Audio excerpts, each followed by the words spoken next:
Hello,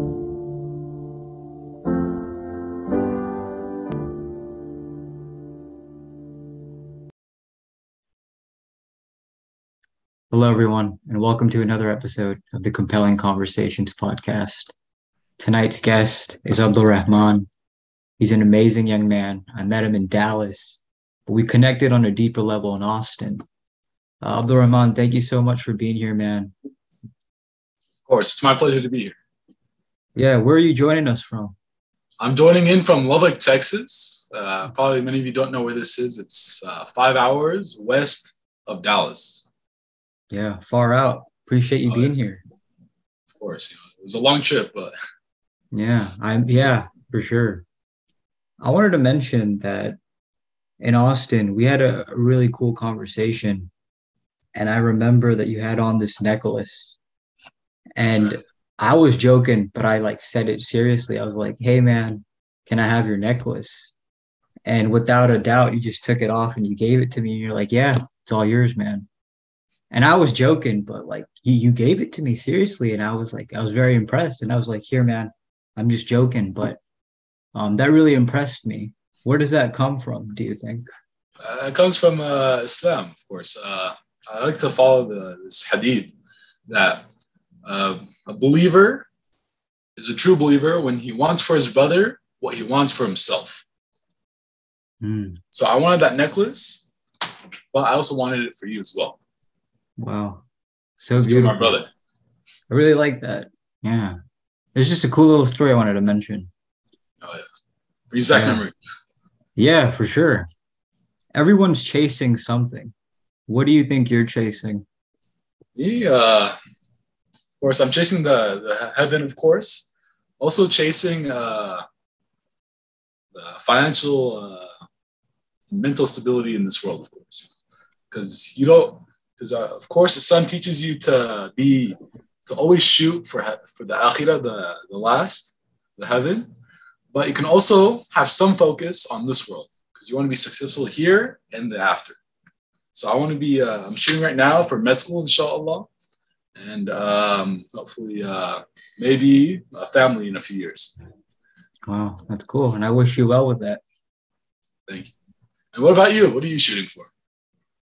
It's a good question. I was just asking myself that today, right before this. And I don't have a candid answer, something I'm gonna have to think about. Because I don't like this idea of chasing things. But I do like this idea of taking things one day at a time. Oh, of course, yeah. Because do you ever sorry, were you gonna say something? Yeah, because you don't, go to med school after just one day. Actually, to come to this decision, it took many days of thinking, and I just wake up one day thinking I want to do this, then went and did it. You got to think of the process, and eventually, step by step, you'll get there. First, got to graduate college, then apply for med school, then eventually I'll get to med school, then got to pass med school to be a doctor. So, all doesn't happen at once. What draws you to being a doctor? Honestly, there was many factors. Well, the most compelling one is my dad, but that's how it is for many doctors. But another one is I just like the work that they do. It feels to me like it's on a more higher level.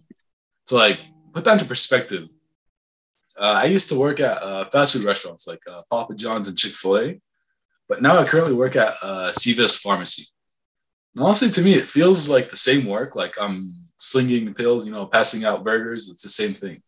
But to me, I like working at CVS better because it's more of it requires a high degree of thought. In essence, you have to know what a drug is, what it does, and this. Although it feels like the same work, it feels it's on a bit higher. Have you ever found an interest in the works of Ibn Sina? Of who? Ibn Sina. Do not believe that. Yeah, he was a medieval doctor. I was wondering if you were ever interested in his works, but it's cool. But to continue on my point, I like that what they do as working wise. Also, I also talk to my friends because I ask their opinions and this and that. Because originally, actually, if you were to ask me that same question of what I was gonna be doing, January I was gonna actually go to college for computer science. But I talked to people, changed my opinion, and stuff like that. And they all kind of recommended me med school, so I just went with that. But beyond all of these things, Mhm. what are you chasing beyond that? Beyond a job, beyond family, what are you chasing? You mentioned heaven, which is nice, but Yes. beyond those things in the world, what are you really chasing after? Um, that's a good question. It's a very deep one. Yeah, because when you pose this question to me, it's the same question for myself. Like you have to just think about it. It's like I don't quite know. Honestly, giving my deepest answer would be assuredness. I want to be like sure that I'm not a failure. I know what I'm doing in this life. Like I want to feel competent. What's a failure to you? Failure?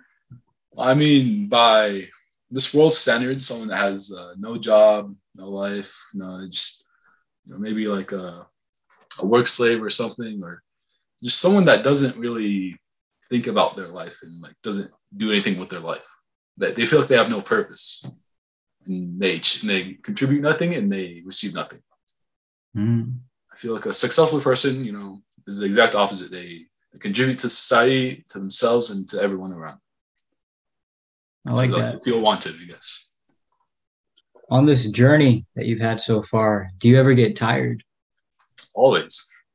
Actually, recently I just got off work today, and my feet are tired. But I'm pretty sure the tiredness you mean is my mental one, which is honestly it does get tired a lot, but I've learned to sort of cope with it. I mean, everyone does. How do you cope with it? Me, I just power through it. But also, I like to cool off sometimes. I like to play games, video games, because basically puts you in like a fantasy world, like where you can do whatever you want and whatnot. Like, Yeah. lets me like see, it gives me like a taste of heaven in essence. Does your soul ever get tired? My soul, uh, not for God, I can say that, but of other people, constantly, yes. Because people are Mm, always like needy beings. It's like sort of like babies. They always require something. So that is always a good having, point. oh yeah, because always having to give to people, always having to do this. And God's for God. If I give for God, I don't feel it. But if I give for other people, it hits me right in the soul, right in the deepest parts of it.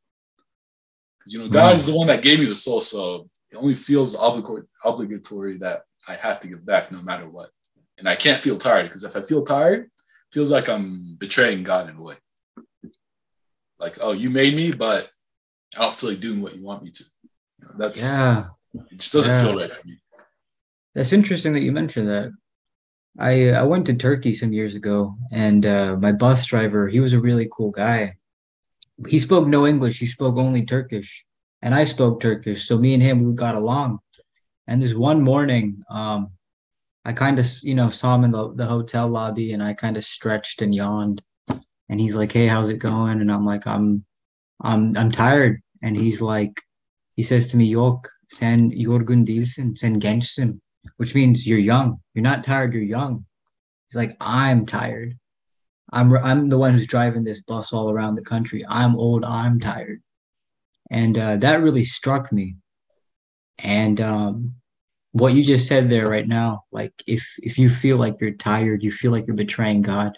In some essence, I like that because it kind of has like I don't know, it attributes a sort of higher responsibility to what you're doing with your life. So that was very deep of you to share that. Thank you. Yeah. I Do didn't, I you didn't know have, you could speak yeah, Turkish. yeah, I can. Yeah. You're a bit Turkish too, aren't you? Actually, I was supposed to go last summer, but what happened is I had to study for the ACT test, and my family actually wanted me to go to Turkey, but like I told them no, I can't go. I have to study for this test. Wow. No, I was saying like I know you're Syrian, but Oh, am I don't you have any was it you or was it someone else that had some Turkish background? ancestry? I don't think it was me. Can't Okay, say never mind. personally. Yeah. Yeah. Going back to that topic of the people in your life, do you ever take things personally? Honestly, not really. Like, because most times I can understand where people are coming from. But Mm. to give you on a deeper note, at work, because with the pharmacy, a lot of people always have problems with like with insurance, with like this costs too much money, this isn't right, something. So there's always an issue, and all the customers always get mad, even though it's most times not our fault. Of course, I know the customer is mad and that they're yelling on the phone and whatnot, and I mean I don't take it personally because like I know why they're mad.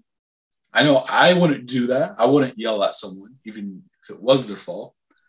I understand where they're coming from. Doesn't mean they're right, but I understand it because I could have been like that. Like they just don't know what to do. Honestly, they don't know how to deal with the issue in my way. So like, kind of I treat it like a kid. Like they don't know. Like they don't get what they want. They start yelling. They start crying. Okay, now you deal with the issue, then move on. No need to like give it a second thought. Mm. So yeah, I don't take it personally. Wow, I like that. That's cool. Do you think it's hard to do that? Or is it something natural to you? Honestly, to me, it's natural, but that's just because the way I was raised, like from the personal experiences I've had. Because I can say like I have two brothers, and I can say they're nothing like that. They're honestly not even be the opposite.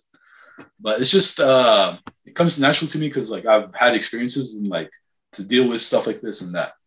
And if you want to learn it, I can't really tell you how hard it is, but I'd assume it's pretty hard because like I constantly see around me people always are very emotional, very like take everything to the heart. And it feels like the common. So to have it to try to achieve it seem very hard to me. Mm.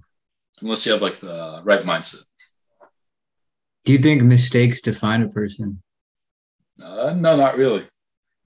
Everyone makes mistakes. That's just what defines a human, but that doesn't define a person. Mm. Yeah. Elaborate on that. What does that mean?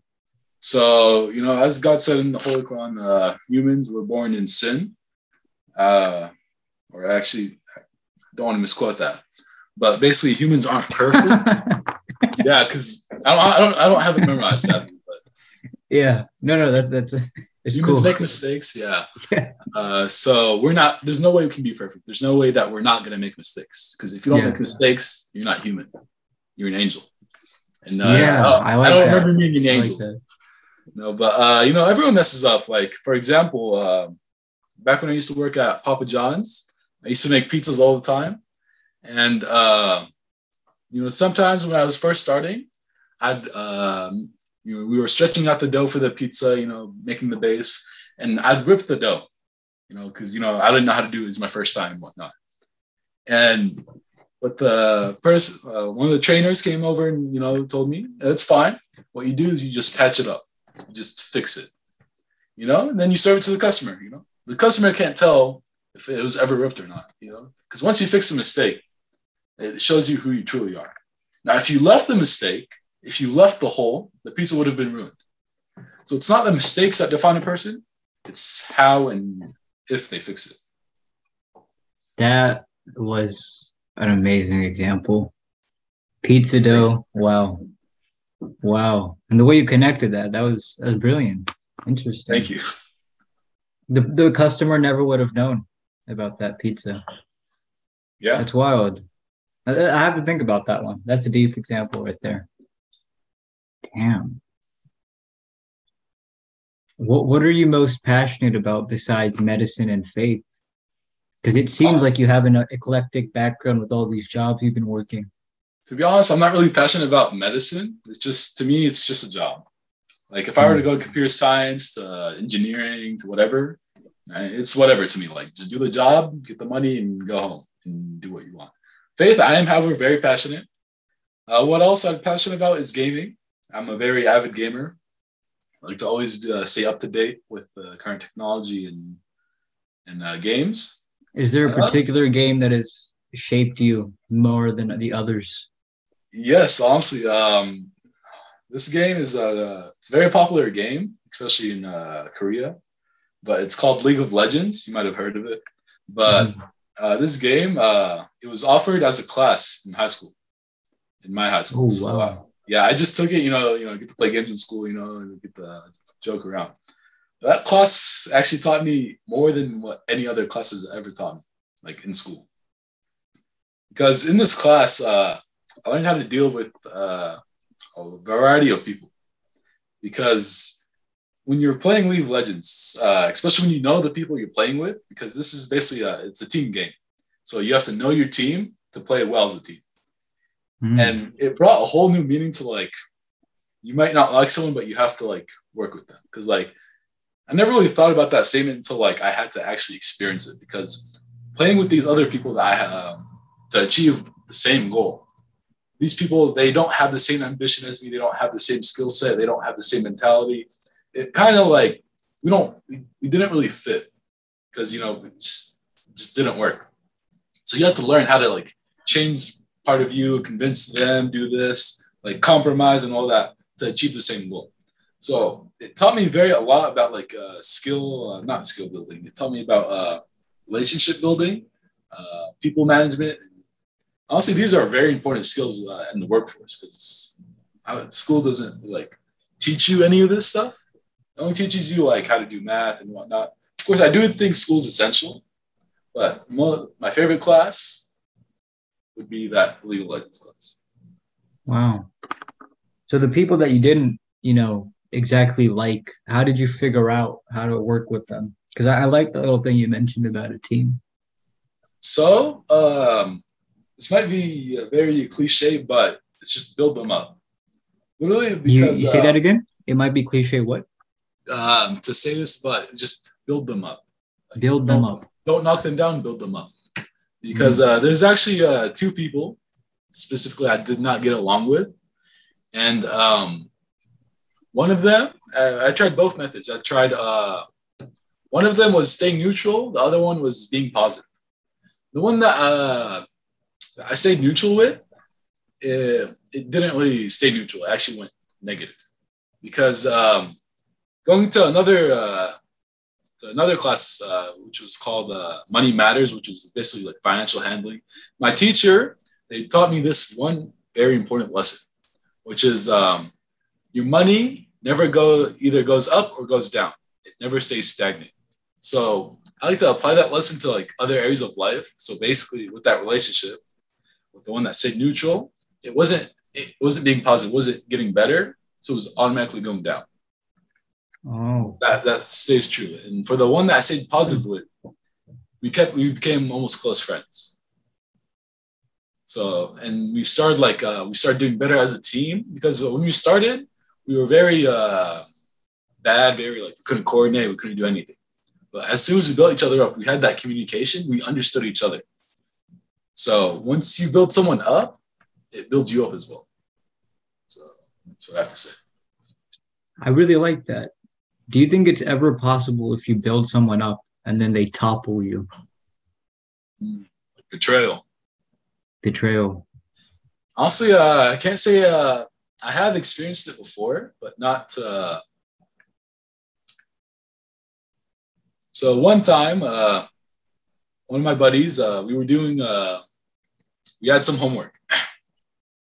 So I offered my buddy, hey, I'll do this part of the homework. You'll do the other part. And like, we'll share answers. Of course, I'm going to say which class this was, don't want to get out of school. No, but yeah. You funny man. Thank you. But yeah, then, the day before that we have to turn in the homework. I text my buddy, hey, did you finish your part of the homework? They tell me no, I didn't do it and I'm not going to do it. I'm like, why? They said like, they don't want to tell me. I'm like, okay, I'll just do the rest. So I did the rest. I gave him the answers and basically I just didn't really work with that guy anymore. I didn't like do homework with him anymore. I didn't do anything because the homework, first of all, is very, very long. Like it took me like I'd stay up all night to do it. So that was like the hardest part right there, having to do all that work. But the second part is that they didn't like tell me anything. They didn't like, they were also very rude about it. So like I gave him like I gave him homework. I gave him like we were friends and all that. Then to just go around and like do a 180 and do nothing and just disconnect. And that felt to me like was the closest thing I ever had to like betrayal. Because I put my trust in this person to do the homework, but they just didn't do it and like were very rude about it. They didn't offer any explanation. Now if they gave me like an explanation, I would have been fine with it. Like yeah, something came up or something, but they just didn't do it. So I said, yeah. This is a very interesting story because I remember you said, I like how you said you don't take things personally. And in this example, somebody backstabbed you. So I imagine you dealt with it very professionally. But did those impulses of taking it personally ever like try to break through? Oh yeah. I was actually very tempted to let's say the least to like expose him. Like, tell other people like, oh, this happened, like don't trust this dude anymore. Like he's gonna like I kept it to myself, did the work, stayed up all night and whatnot, like took the bullet, But honestly, like it's not good to like spread stuff about other people. Like if they want to harm other people, it's up to them. It's not my job to do that for them. Because I did that one I did feel personally. So because betrayal is something that is the one thing that like crosses the line for me. Like you trust someone and they betray, like that's done. Like I'm done with you. Yeah. Were you hurt when that happened, or was that circumstance just different? No, I was definitely hurt. Yeah, it hurt, but like it wasn't crying or anything. But but like that betrayal always has a sting in it. Has that everlasting. Always have a second thought about ever trusting that person again. Now, I'm curious about this person that you brought up. You know how they say, like, when you meet a person, you just get vibes. You feel their energy, right? For some people, it's super high. For some people, it's kind of low. You're not really sure. But it's not necessarily good or bad always, but it's just like a presence that you feel. So this specific person that you met, did you get any vibes from them before and after? Of course, yeah. So the vibes before the betrayal, pre-betrayal, as I'll say, was very, I don't know, hardworking, but not the brightest. But the work. What does that mean? So like they weren't the brightest in school, basically. But, they got the work done. Like they would like hit the books, they would do their homework and whatnot. What kind of vibe does that carry, though? That vibe, it carries, for that person specifically, it carried an honest, like a country guy, like just like a farmer. Like, they wake up at dawn, do all the chores. They have hard jobs, but they get it done. And then that dude gave me the same vibe.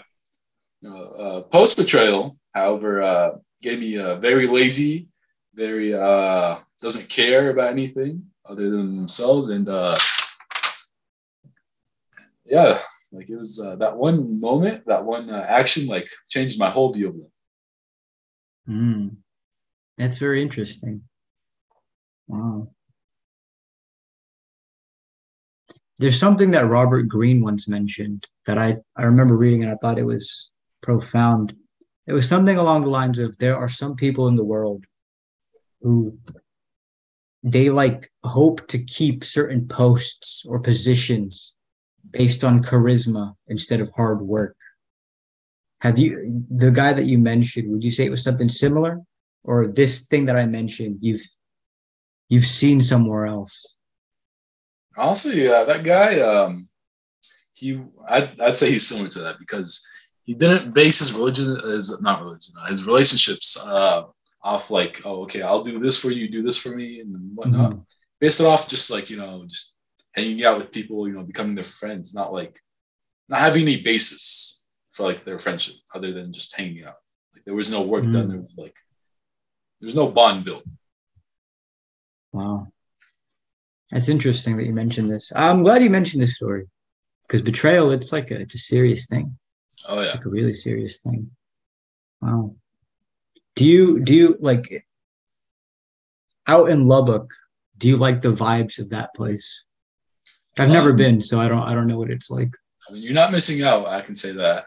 Uh-huh. It's a very boring city. Not much going on. But honestly, like I plan to move to Dallas once I get a job. But it's a very also calm city. If you're living on the west side, east side, I can't say the same. But west side, it's a very calm city. Like feels like a suburban town also. Are the vibes serene, or what would you say the vibes are? It's serene while you're inside your house because it's outside. It's very or at night. At night, it's very serene. It's very nice and calm. It's warm, but it's not hot at night. And also, the weather doesn't get crazy. Sure, it gets hot, but it doesn't get like burning hot. It gets cold, but doesn't get freezing cold. It's sort of in the middle area. Has decent weather, decent people. Hmm. Am I to imagine it's something like Breaking Bad, kind of like a desert town ish? I haven't watched that, but it is in a desert, but not really a desert town. Hmm. Cool, cool. Wow. I suppose, do you have any closing thoughts? Some thoughts. Anything that you wanted to say, but you felt like you didn't get a chance to? Something you wanted to express on your mind? Not really, but I just had a question for you actually. Yeah, What go made you ahead. start doing this podcast? Um, I know a lot of people.